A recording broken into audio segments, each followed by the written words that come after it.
Hey guys, it's Chitani, and today I would like to be talking about something that's been on my mind more so the last few months. I would have uploaded this sooner, but I didn't want people to get butthurt because this topic is a little bit more relevant earlier over the summer. But I would like to talk about how it is not the meta, it is you as a player. And off rip, I know some people just aren't gonna like to hear that.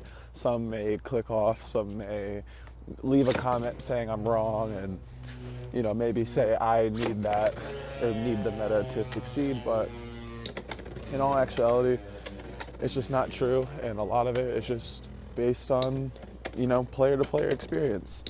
I feel as if most players don't realize that most of the top meta picks, we'll use Wizard Rod for this example since that's what I'm beating up on in this video, only have one or two win conditions at the most.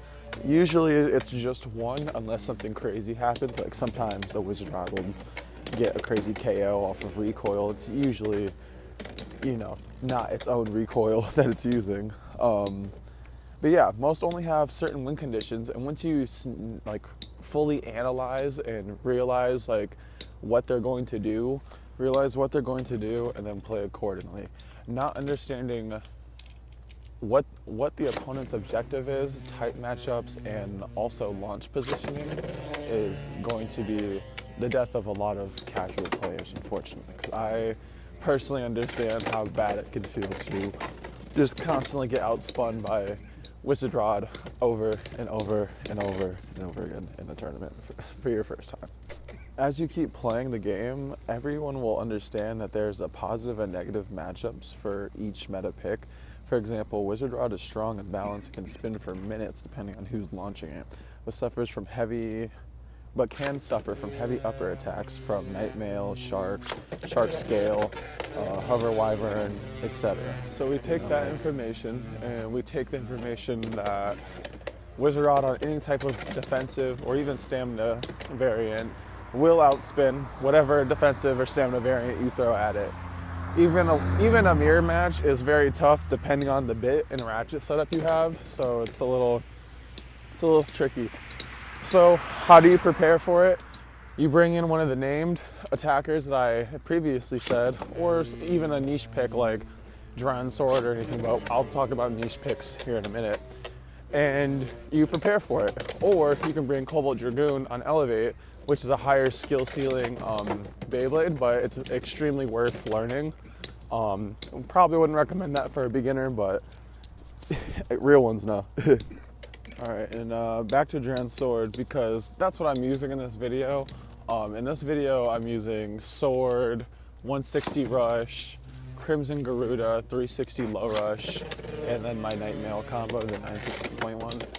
And I'm using those to kind of prove the point that it doesn't matter what you use, you just need to put in the tech. You can use your favorites, there's nothing wrong with that. Obviously some options are going to be a much harder to, I wouldn't do this for Wyvern Gale.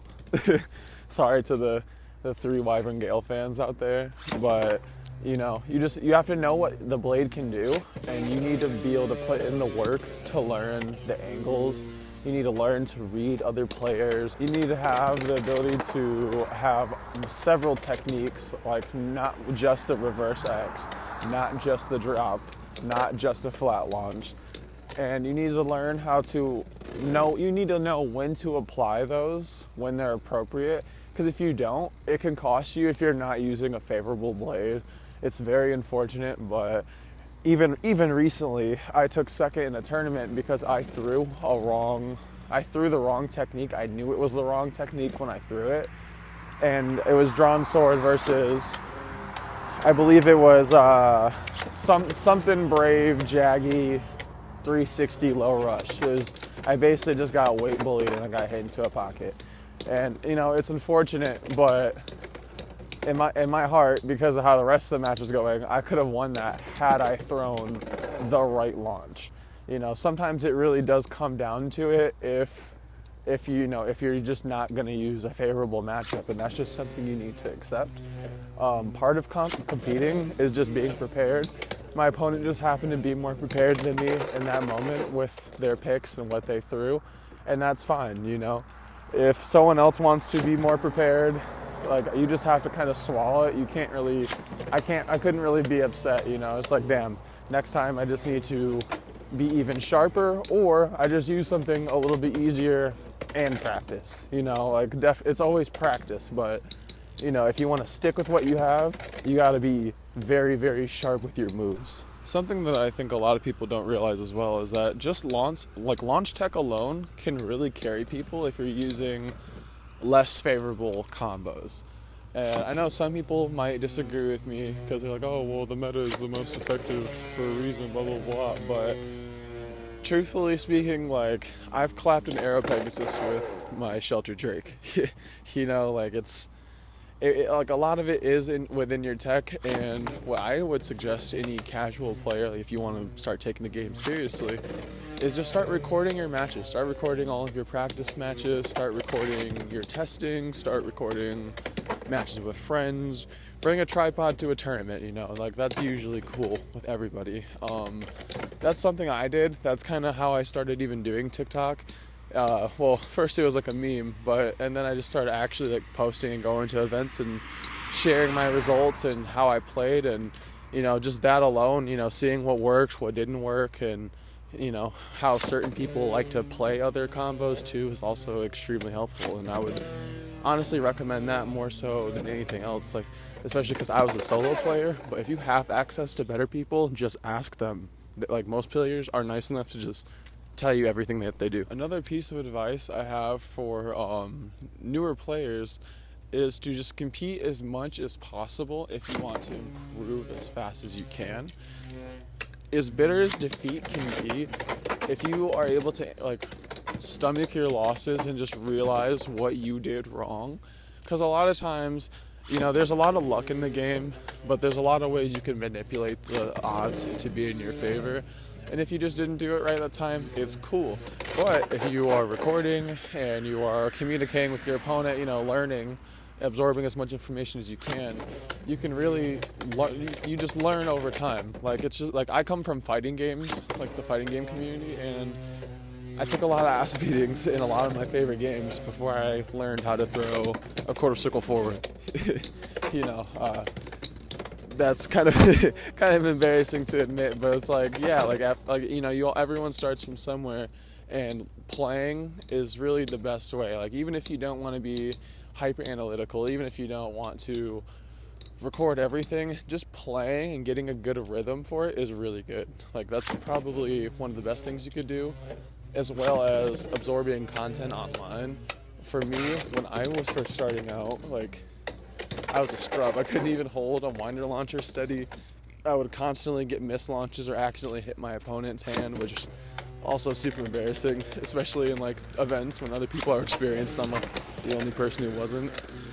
And I started watching content creators like Nazuma and why am I blanking on other people? Nazuma is really one of the main people that helped me. Oh, and JC, or is it JC or T&J? Make them verse? One of the two. I feel like it's the same person. I don't know. Correct me if I'm wrong in the comments.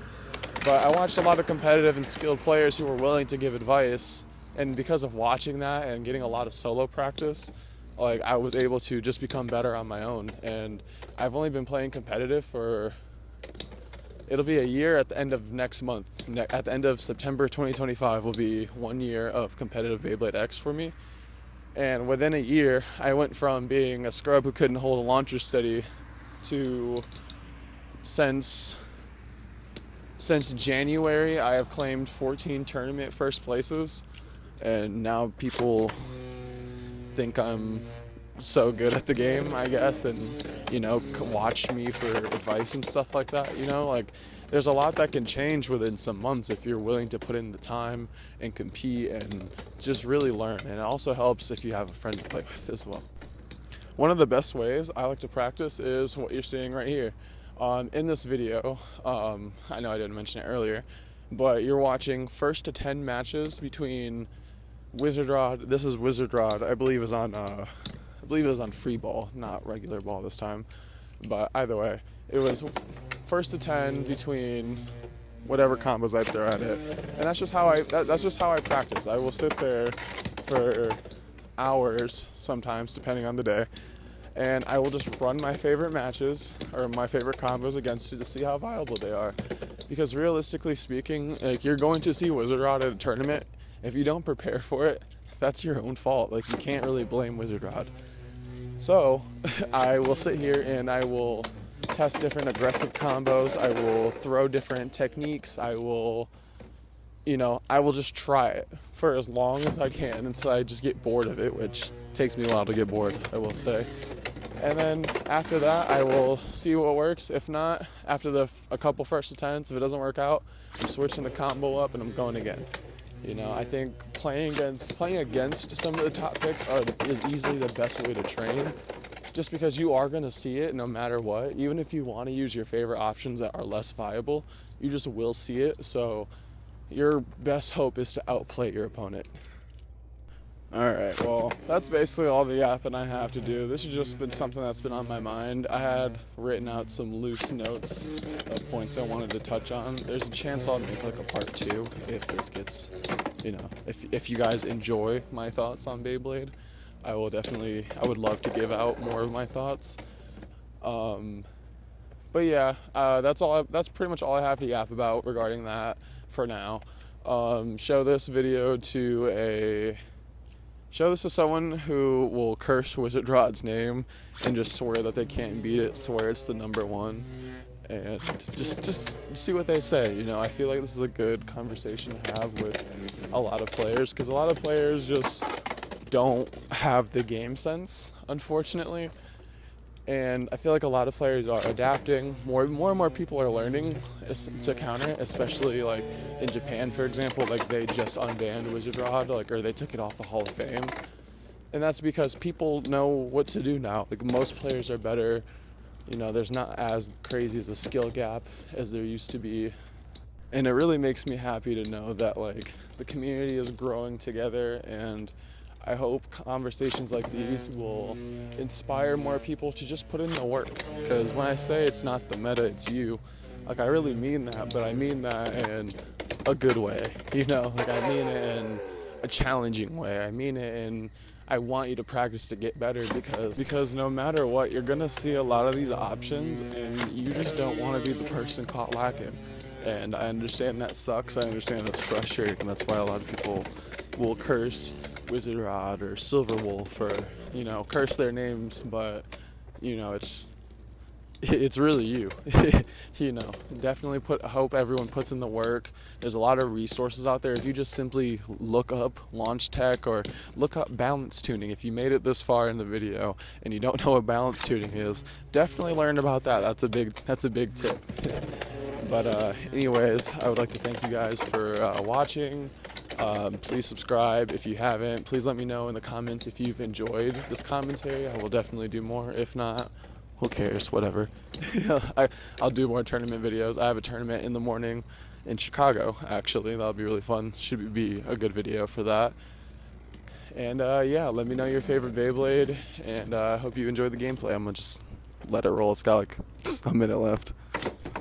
Also, and before I forget, because I definitely forgot, if you need any Beyblades like mine, you need some new gear, I'm sure you peeped, I got a new launcher set up. Hit up Mall of Toys or Bathing Bricks, use code CHITANIXO for 5% and 7% off. And yeah, hopefully you stay up to date with your gear so you can keep up and keep playing.